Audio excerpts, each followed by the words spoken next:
Alors, camarades peuple d'Afrique, peuple de Côte d'Ivoire, mes chers frères et sœurs du Liptako Gourmand, chers camarades, peuple d'Afrique du Sud, de l'Est, de l'Ouest, de l'Est, en passant par le centre, soyez salués en vos rangs, grade et qualité, chers camarades. Je vous demande ici de faire le maximum de partage de cette vidéo. Chers camarades, peuple d'Afrique, quand je vous dis que les temps les plus sombres de Dramane Ouattara sont arrivés, mais croyez-moi, les imams de Côte d'Ivoire dénoncent les démolitions des lieux de culte de Côte d'Ivoire. Ça, c'est une première qu'une association des imams se lève pour attaquer Dramane Ouattara. Et ils ont dit que Dramane Ouattara a échoué dans sa politique de logement.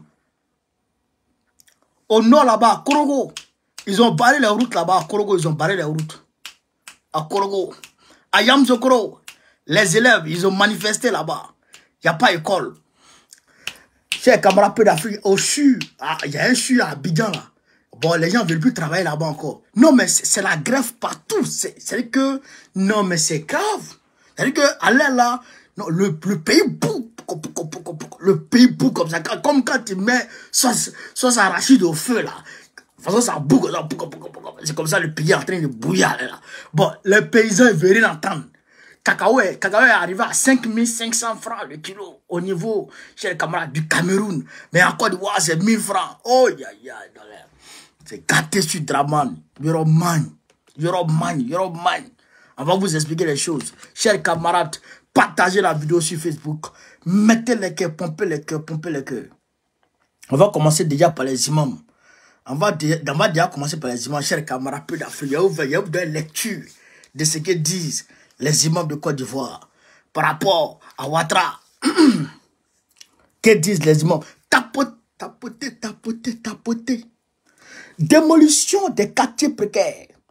Le front de la Oumma islamique dénonce la destruction des lieux de culte et note l'échec cuisant de la politique de logement du gouvernement. L'échec cuisant de la politique de logement du gouvernement. C'est que le front de la Oumma islamique, quand on dit la Oumma, c'est-à-dire la communauté islamique. Voilà. Le front de la communauté islamique s'est mis ensemble pour dénoncer Dramane, dénoncer le vieux Ouattara.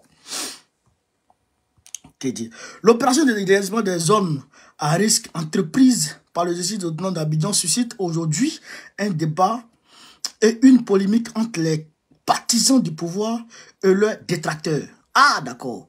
Les pouvoirs publics rappellent à longueur de journée l'importance des Nigériens vivant dans les zones à risque, de libérer ces espaces qui ne leur garantissent pas la sécurité en cas de pluie diluvienne et tous les risques d'éboulement auxquels elles s'exposent. Décider à ne plus s'adonner au décompte macabre. Oh, tout ça là, ça m'énerve là. Attends. Qu'est-ce que là? Voilà ce que les gens ont dit. La foi exige que les lieux de culte détruits soient vite relocalisés. Écoutez bien, la foi exige que, ce que disent les gens, la foi exige que les lieux de culte détruits soient vite relocalisés. La foi exige que les leaders religieux soient pris en charge au niveau hospitalier. Pardonnez. Le FOI invite les gouvernants pour des actions futures dans les secteurs à échanger avec les leaders communautaires et religieux. Encourage les décideurs à mettre en place un cadre d'échange avec les leaders communautaires et religieux. Exhorte les décideurs à recenser les lieux de culte, les établissements primaires et secondaires avant toute action de déguerpissement pour la réaffectation des élèves dans les établissements d'accueil.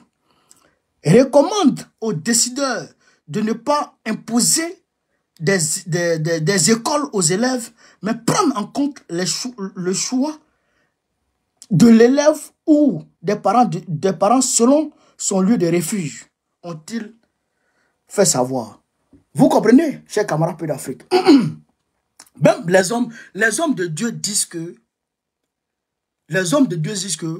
Ouattara n'est pas un musulman. Parce que quand tu es musulman, avant de casser une mosquée, là, il faut déjà construire une mosquée d'abord. Alors que Ouattara a détruit plus de 13 mosquées en Abidjan. Abidjan seulement, il a détruit 13 mosquées à Abidjan seulement.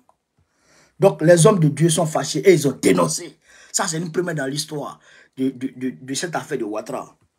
Chers camarades peu d'Afrique, on n'est pas encore parti loin. Et on va vous dire aujourd'hui qu'est-ce qui se passe et qui vient voler l'argent, qui vient, pour qui on casse les maisons en Côte d'Ivoire. On va vous expliquer les choses, chers camarades peu d'Afrique. On va vous expliquer les choses. Partagez au maximum la vidéo. Korogo, l'arrêt travaux de bitumage crée un mouvement d'humeur des populations, des routes barrées. Korogo, ils ont barré les routes. Route barrée, mouvement d'humeur dans la ville de Korogo. Une agitation a éclaté ce mardi 19 mars 2023 alors que les habitants du quartier Nation Kobadara exprimaient leur frustration croissante face à l'arrêt soudain des travaux de bitumage de la voie principale. Oh là là là là là là. Draman, c'est un fou. C'est un fou. Il commence des travaux, il ne termine pas. Il va gratter la terre. Il va gratter la terre. Il envoie ciment mélangé à un béton, il verse ça. Il dit, on revient à un goudron. Ils sont partis. Ils ne sont pas encore revenus à un goudron. La population de Korogo attend. La population de Korogo attend le goudron. Et ils attendent le bitume. Frère, mais bitume ne vient pas. Hein? Et ils attendent bitume ne vient pas. Mais ils sont allés bloquer. Aïe, les voici. Les voici. Ils ont mis les tables. Ils ont mis les tables. Ils ont paré la route. Hein? Les femmes, les jeunes, les tout. Et ça là, ça dure depuis... Attendez, parce que moi-même, j'ai vu les titres, mais j'ai lu en même temps que vous. Hein. J'ai lu en même temps que vous. Vous comprenez? Mais Draman, c'est pas la peine. C'est un vieux malo, c'est un philomane. Comme on dit aujourd'hui, Draman, c'est un philomane. Comprenez bien, Draman, c'est un philomane. Ce moment d'humeur, amplifié par les problèmes de circulation qui en découlent, met en lumière les tensions sous-jacentes entre la municipalité et ses citoyens, ainsi que les enjeux cruciaux de développement urbain dans cette région en pleine expansion. Mais ils n'ont pas dit que Korogo, est trop joli, que Korogo, c'est cristal, c'est les maps qui sont déposés dans la rue quand tu marches, c'est les maps.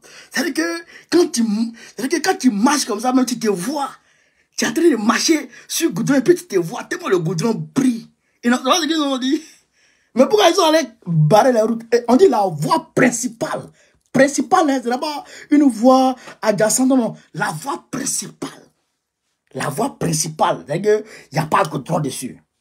En effet, comme rapporte Akwasi, par des sources sur place, depuis des mois, les résidents de Nation Kobadara avaient attendu avec impatience l'achèvement des travaux de bitumage de leur route principale, considérée comme un axe vital pour la connexion et le développement économique du quartier. Cependant, l'espoir s'est transformé en déception lorsque les bulldozers et les ouvriers ont brusquement quitté le chantier, laissant derrière eux une route à moitié pavée et des promesses non tenues. Voilà. Et ils ont mis des...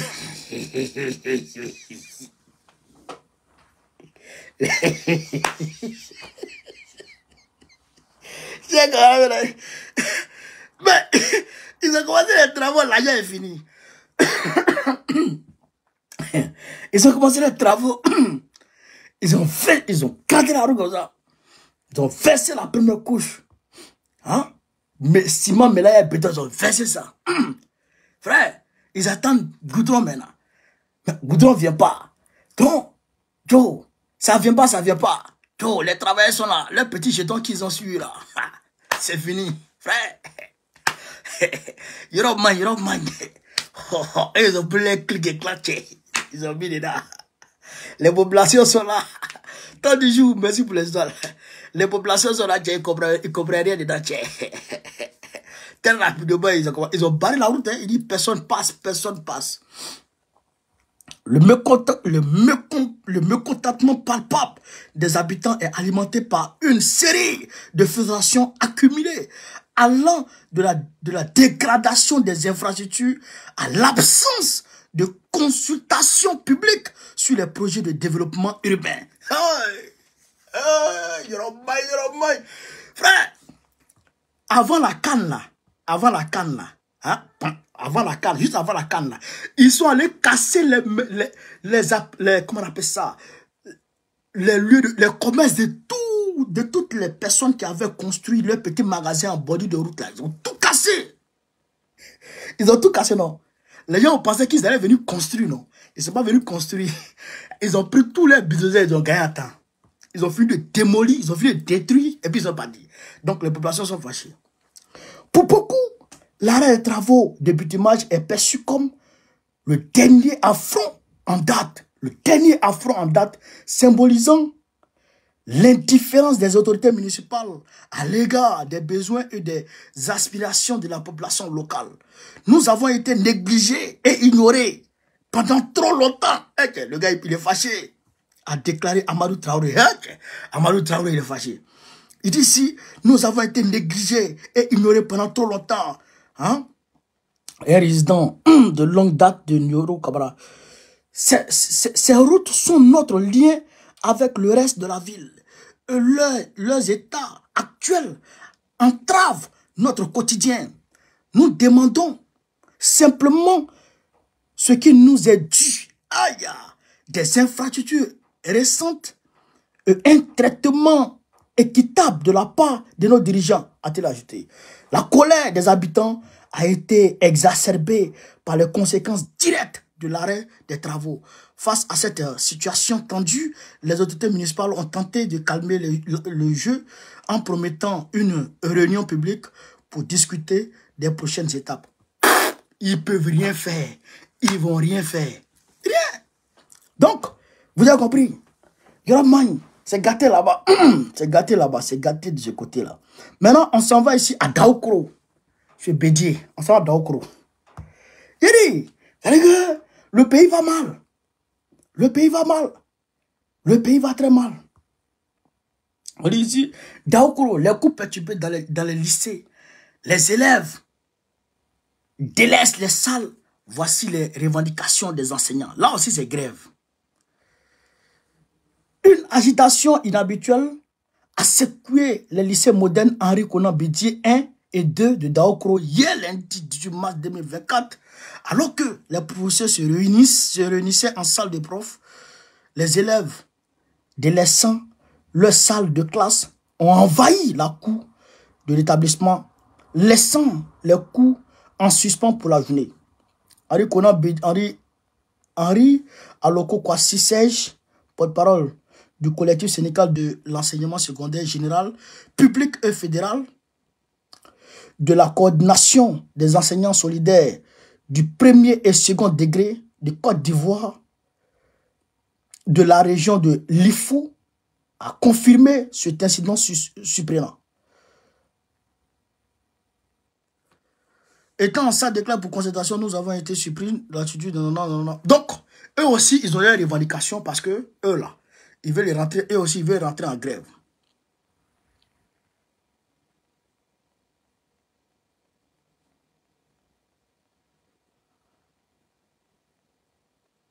Voilà, là aussi, c'est affaire de paiement. Écoutez, si nous avons déposé le 26 décembre 2024 une déclaration du Bureau exécutif national pour fustiger la lenteur et le processus de paiement des indemnités de correction des examens à grand tirage 2022-2023 pour attirer l'attention de l'État sur cette situation et pour qu'une réponse soit trouvée à expliquer à l'OPO Kwasi. Le 21 janvier 2024, nous avons déposé un préavis de grève pour boycotter tout ce qui est examen cette année. Ah là, Yoroman. Ils disent qu'ils vont boycotter tout ce qui est examen cette année. Comme résultat, il n'y a pas eu d'épreuves physiques ni d'examens blancs régionaux. Ah, néanmoins, même si rien n'est encore fait, pour un début de paiement, nous venons de demander aux camarades de faire cours cette semaine, a-t-il ajouté. Donc, cette grève surprise a donc perturbé. Donc, vous avez compris, à Daokro, là, et ils disent que les cours même là, ils vont pas faire. C'est pas cours encore, hein, c'est examen même ça. Ils vont boycotter les examens. Donc, les enfants de Daokro, peut-être qu'ils ne vont pas faire examen. Mais je vous ai dit ici que les enseignants de Man ont manifesté, ont grève. Ils sont en grève même. Leur grève, normalement, sera fini quand même. Et ils sont en grève. Mais ça ne va pas au pays. Hein. Tout le monde est en grève. Et tous ces problèmes d'argent. Tous ces problèmes d'argent. Hein? Vous avez vu? Il n'y a pas d'argent. Arrêtez. Ah.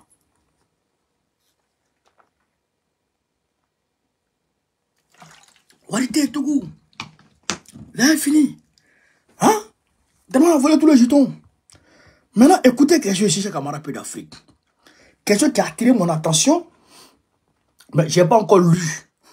Mais il faut qu'on lise ça ensemble. Mais je vais vous montrer ici déjà. Écoutez, Côte d'Ivoire, secteur de l'immobilier. La SFI compte appuyer un projet de construction de 5000 logements. Plus de 125 milliards de francs CFA investis dans le secteur privé en 2023. Le FFI, là, attends, on va voir. Écoutez, hein, une délégation de la Société financière internationale, filiale de la Banque mondiale, chargée du financement du secteur privé dans les pays en voie de développement conduite par Sergio Pimenta, vice-président pour l'Afrique, a été reçu ce lundi 18 mars 2024 par le Premier ministre des Sports et du cadre de vie, Robert Begré Mabé. Écoutez, au cours de la rencontre, la délégation de la SFI a fait le point des opérations de l'institution financière en Côte d'Ivoire au Premier ministre Robert Begré Mabé. Selon Sergio, vice-président de la SFI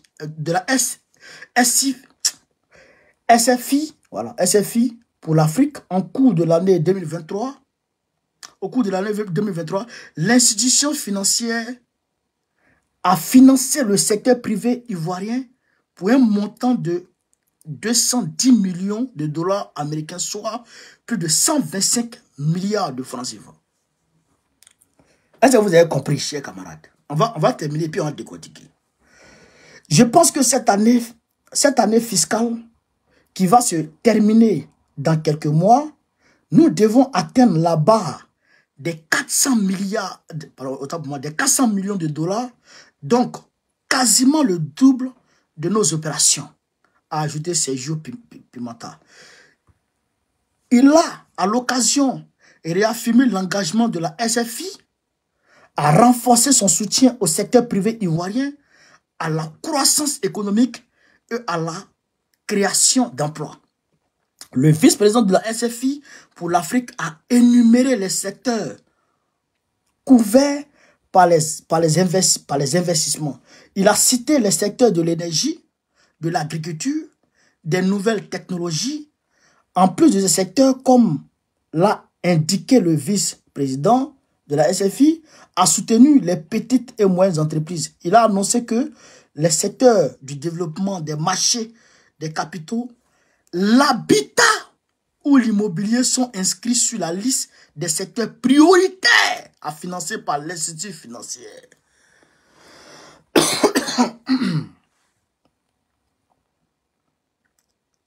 On va tout lire, il faut qu'on lise tout. Selon lui, la part du financement dépendra vraiment de différentes opportunités. Nous travaillons actuellement sur un partenariat public-privé sur le secteur du logement accessible. C'est ce genre de secteur que nous voulons soutenir pour pouvoir apporter dans ce cas-là 5 000 logements.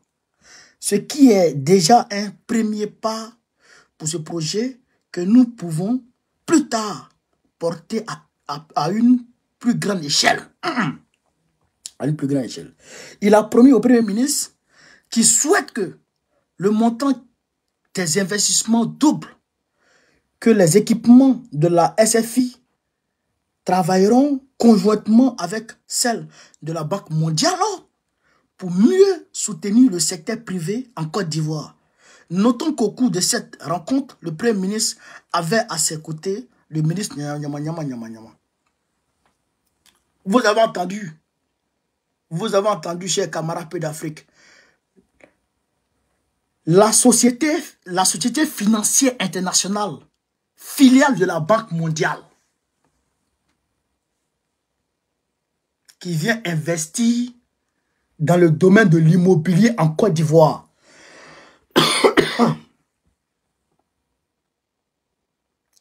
La Banque mondiale qui vient investir dans l'immobilier en Côte d'Ivoire. 5 000 logements. La Banque mondiale. Est-ce que vous comprenez ça?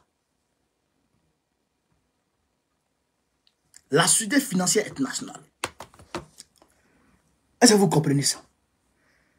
Quand on dit toujours crédit là, c'est pas bon. Crédit, c'est pas bon. Les gens pensent qu'on s'amuse. Voilà ici. Voilà le blanc. Voilà le gars. Voilà. Lui là. Voilà le Premier ministre.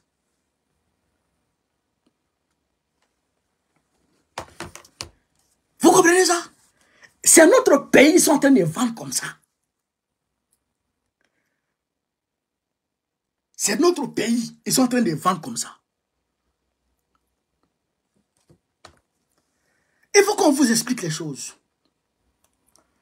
Quand on dit crédit là, les gens ne comprennent pas. Les gens pensent que ça allait.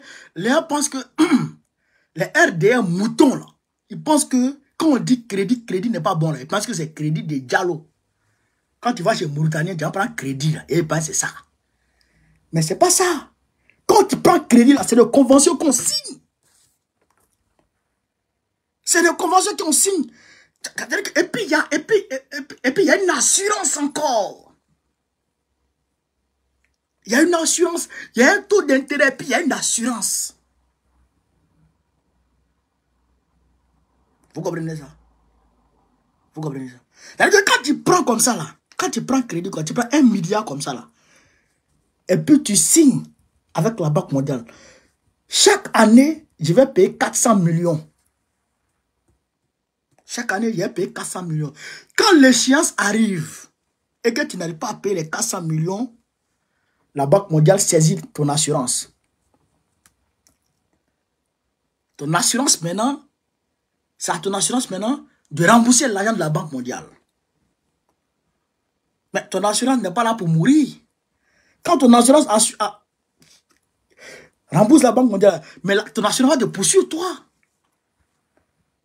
Mais comme l'assurance n'a pas de militaire, l'assurance n'a pas de quoi. L'assurance passe par la même, comment on appelle ça, par le FMI. Par le FMI, l'assurance passe par le FMI. Et qui vont passer aussi par, mon frère, qui vont chercher des solutions bizarres là-bas. Pour venir te voir.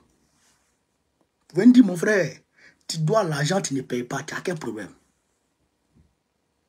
Si tu ne payes pas l'argent des gens, on sera obligé de saisir tes biens. Maintenant, quand tu dis je vais payer, on dit bon, on va t'envoyer des experts. Les experts vont te dire comment tu peux payer ta dette. En 1990, Dramane Ouattara est venu en Côte d'Ivoire en tant qu'expert du FMI pour venir redresser l'économie de Côte d'Ivoire. En 2023, là, juste avant la CAN, les experts du FMI sont allés en Côte d'Ivoire pour venir redresser là-bas en Côte d'Ivoire. Ce qu'ils se sont dit là, c'est ça qui est là. Vendre des terres de la Côte d'Ivoire. Vendre des terres, augmenter ceci, augmenter cela. Retarder les salaires des fonctionnaires pour pouvoir gratter un peu sur la banque, sur les banques commerciales. Vous comprenez? Diminuer le nombre de fonctionnaires. Le nombre de fonctionnaires qu'on recrute par an, là, diminuer. Voilà.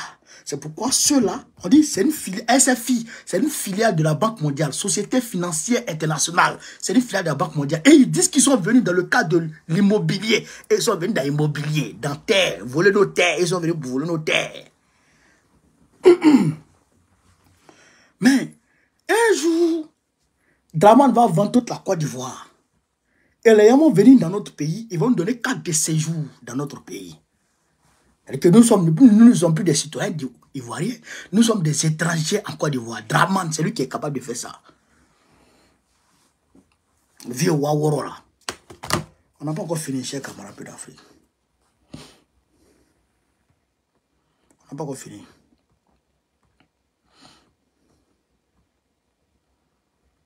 On dit ici, la CEDEAO et l'AES, Nana Akufo, Addo, conçoit un plan de réconciliation entre les deux blocs. Donc, Nana Akufo-Addo veut réconcilier l'AES avec la CEDEAO. Nana Akufo-Addo. Il veut réconcilier l'AES avec la CEDEAO. Bon, je ne comprends pas. Est-ce que vous-même vous comprenez quelque chose dans ça, chers camarades? Est-ce que vous comprenez quelque chose? Vous avez crié sur tous les toits. Pushis, pushis, pushis, pushis. Sanctions, sanctions, sanctions, sanctions. Vous les avez suspendus de partout. C'est quoi ça? Oh, téléphone, téléphone. Vous les avez suspendus de partout. Bon, ils ont compris leur suspension là. Ils ont décidé maintenant de quitter la CEDEAO. Et vous êtes derrière eux.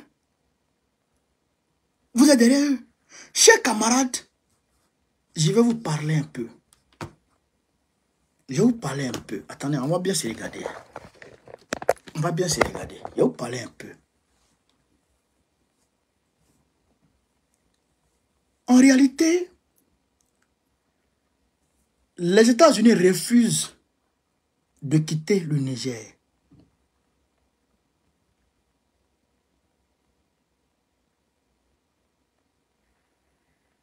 Vous avez compris? Les États-Unis refusent de quitter le Niger. Ils envoient une demande d'explication au président Tchani. Ils demandent au président Tchani d'expliquer pourquoi il veut que les États-Unis dégagent du Niger. Mais le porte-parole du gouvernement nigérien a été plus que explicite. Il a été plus que clair. Il a détaillé par A plus B les attitudes de la délégation insolente qui est allée au Niger. Il a détaillé. Au regard de ces attitudes-là, on ne peut pas être amis. Au-delà de ça, le comportement des vagabonds américains qui sont dans le Sahel, là. Leur comportement, là, ça ne peut pas, on ne peut pas faire d'alliance avec ce genre de personnes. Je prends un simple cas. Quand vous êtes venu pour soutenir le Niger dans sa lutte contre le terrorisme, mais quand le Niger est en train de combattre le terrorisme et que le Niger vous fait appel, vous n'êtes pas obligé de venir. Quand le Niger vous fait appel, vous n'êtes pas obligé de venir. Bon, là, vous êtes là, pourquoi? Et puis, vous êtes là et vous n'avez pas vous n'êtes pas obligé de faire quelques rapports que ce soit aux autorités nigériennes. C'est-à-dire que vous êtes dans le pays des gens comme si vous êtes chez vous. Le Niger a dit ça là, on n'est pas dedans. Mais les Américains n'entendent pas les choses de cette oreille. Et ils veulent que ils veulent intimider le président Tchani. Mais le président Tchani est comme un cabri mort. Il n'a pas peur de couteau. Il est dos au mur. Il ne peut plus reculer. Il est assis par terre. Il ne peut plus tomber.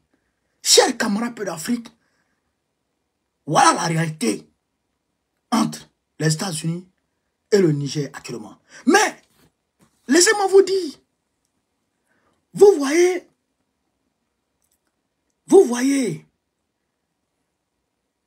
le M5 RFP. Le M5 RFP a débarqué son président Keshogal Maïga. Pourquoi? Pourquoi? Parce que, et ils ont débarqué et ils ont mis un imam. Je crois que c'est Imam Diarra. Mais cet imam-là, lui, il est venu en Italie il y a 2 mois de cela. Il est venu en Italie il y a 2 mois de cela. Et dès qu'il retourne, il crée une mutinerie au sein du M5 RFP. Vous comprenez ça? Vous comprenez ça? Mais il est venu prendre l'argent. Il est venu prendre l'argent. Mais l'affaire, les services secrets maliens ont découvert ce qui se passait. Et ils ont tapé du poing sur la table. Donc il est fâché. Mais qui lui a donné l'argent là-bas? Qui lui a donné l'argent là-bas? Ce n'est pas les Italiens. Mais c'est les mêmes Français. Selon mes sources, qui lui ont donné l'argent là-bas. C'est camarade d'Afrique. Et donc, quand il rentre, il vient faire une rébellion au sein du M5 pour casser la mobilisation autour, le soutien populaire autour de quoi? Du gouvernement Assimi Goïta. Vous comprenez? Il y a des choses que je n'ai pas à vous dire. Mais, les étudiants là, que vous voyez là, leur syndicat a été dissous. Vous voyez qu'ils sont en train de crépiter. Ils sont en train de gesticuler. Vous comprenez? Ils sont en train de gesticuler. Mais pourquoi? Parce que leurs leaders ont été soudoyés. Leurs leaders ont été soudoyés. Non, allez là, faut pas c'est que ce qui me retient en France ici actuellement, franchement, ce qui me retient en France ici actuellement, c'est mon parti et mon enfant. Je vous dis, hein, très sincèrement, les gens pensent que la geste du corps, même quand moi je suis malade, bon, peut-être que les examens et tout, même moi je n'utilise pas les trucs des blancs, des blancs pour, j'ai tout, hein. Mais je n'utilise pas les trucs là pour payer mes médicaments. D'ailleurs, je ne vais pas à l'hôpital. C'est rare. Il y a un me coucher, il va me tuer. Non, il ne veut pas à l'hôpital. Mais je suis là à cause de mon enfant et mon parti, le PPACI. On a un combat à mener. Ce qui me retient ici pour le moment. Mais il faut que je débarque au Sahel. Il faut que j'aille m'installer au Sahel. Pour mener ce combat véritablement. Vous comprenez ce qui s'est passé, camarades?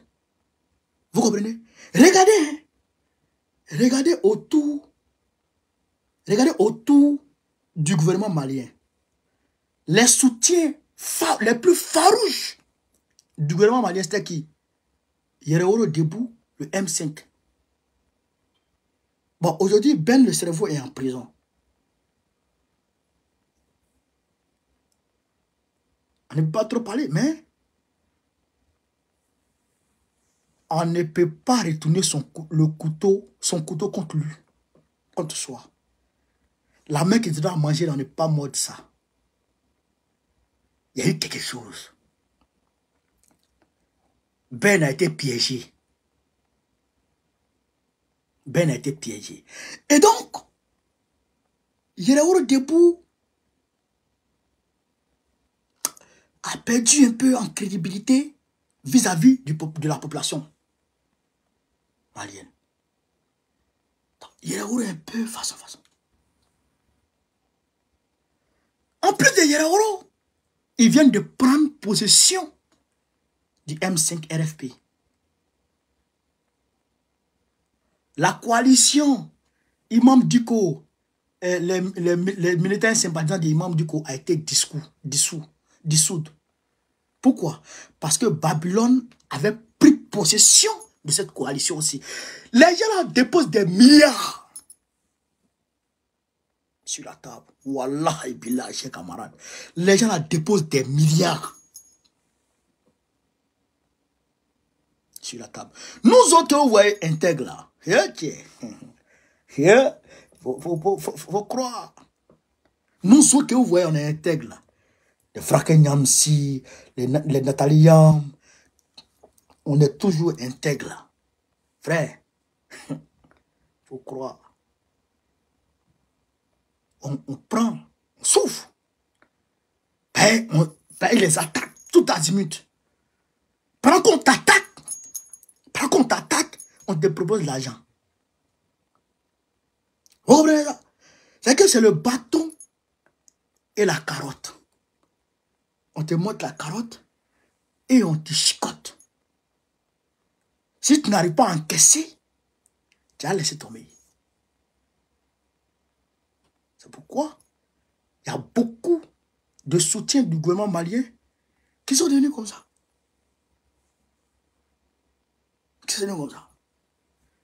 Au-delà de ça, nous ici, quand nous étions là, avec les Tchadiens, là, quand on manifestait avec les Tchadiens, il y a beaucoup qui sont rentrés. On les a soudoyés. Eh bien, au même moment, des missiles sol-sol, 4 missiles sol-sol, sont lancés sur la ville de Gao, sur l'aéroport de Gao. La base militaire, Gao abrite la plus grande base militaire après celle de Bamako. La plus grande base militaire au nord. Ils ont lancé 4 missiles sol-sol. Terroristes, qui disent ouais, missiles sol-sol. 4 missiles sol-sol. Mais les missiles les défenses anti-aériennes du Mali ont intercepté ces missiles, ont frappé tout en l'air. Au niveau du Burkina Faso, j'ai vu une communication de RFI qui est en train de relater des faits bidons, disant que l'armée burkinabé se serait adonné à des exécutions sommaires sur sa propre population. Aïe! Mais Ibrahim Traoré, qui vient de rendre le dialyse, c'est que l'insuffisance rénale, les soins pour l'insuffisance rénale, il vient de rendre ça 2500 francs. 500 000 de caution, il a annulé ça. C'est-à-dire que l'État prend tout en charge. Mais un homme qui a autant l'amour pour son peuple, est-ce qu'il peut faire ça à son peuple? Est-ce qu'il peut faire ça à son peuple? Mais tout ça, c'est pour les salir, les affaiblir devant le peuple, les amener à être détestés par le peuple qui les soutient. Vous comprenez, non? Voilà. Voilà leur intention malsaine derrière. Mais nous leur disons, le peuple là, il est éveillé. Et quand le peuple voit vos communications comme ça là, vos écrits, vos textes comme ça là, mais le peuple se dit, mais attends, bravo Ibé. Le peuple salue Ibé en même temps. Parce que nous, on part du principe que quand vous applaudissez un chef d'État, c'est qu'il n'est pas bon pour le peuple. Ça, c'est un principe qui est clair. Quand vous applaudissez un chef d'État, c'est qu'il n'est pas bon pour son peuple. Mais quand vous attaquez un chef d'État, c'est qu'il est bon. Quand vous liguez contre un chef d'État, c'est que ce chef d'État est bon. Voilà nos principes. Donc quand vous attaquez Ibé, oh, il va tuer, oh, il va faire ceci, nous on prend ça dans le sens contraire. On dit que ah, Ibé a bien fait. Quand vous dites qu'Ibé a mal fait, nous on dit qu'il a bien fait. Quand vous dites qu'il a bien fait, nous on dit qu'il a mal fait. C'est comme ça que nous on marche avec vous. C'est comme ça que nous on marche avec vous. Quand vous dites qu'il a bien fait, nous on dit ah, il a mal fait. Quand vous dites il a mal fait, nous on dit ah, il a bien fait. Donc comme toujours chez vous il a mal fait, donc chez nous il a tout bien fait. Et c'est comme ça que ça sera. C'est comme ça que ça a tout resté. Voilà. Donc, chers camarades d'Afrique, voilà, entre autres, ce que je voulais vous dire ce soir. Au-delà de ça, au niveau du Sénégal, je ne comprends pas Macky Sall. Macky Sall refuse de soutenir son candidat. Mais qu'est-ce qu'il y a? Hey. Hey. Toi-même, tu dis, tu lui donnes ton soutien. Il a ton accord, il a ton approbation. Et tu refuses de le soutenir. Pourquoi? Il faut le soutenir, Macky. Hey. Avant de balancer ton candidat, il faut le soutenir. On voit clair là. Tous les sondages donnent Bassirou Diomaye Faye président du Sénégal au premier tour. Tous les sondages. Tous les sondages. Au premier tour, Diomaye Faye est président. Voilà. Donc, Diomaye Faye va gagner. Voilà. Donc, chers camarades d'Afrique, je vous demande de faire le maximum de partage. Voilà, de faire le maximum de partage. Sur ce, vive l'Afrique libre. Vive le panafricanisme. Vive tous les présidents panafricains. Gbagbo, président de Côte d'Ivoire 2025, Inch'Allah. Merci les gars. On est ensemble. Partagez au maximum cette vidéo. Mettez-la partout à travers le monde entier. On est ensemble les gars. Merci.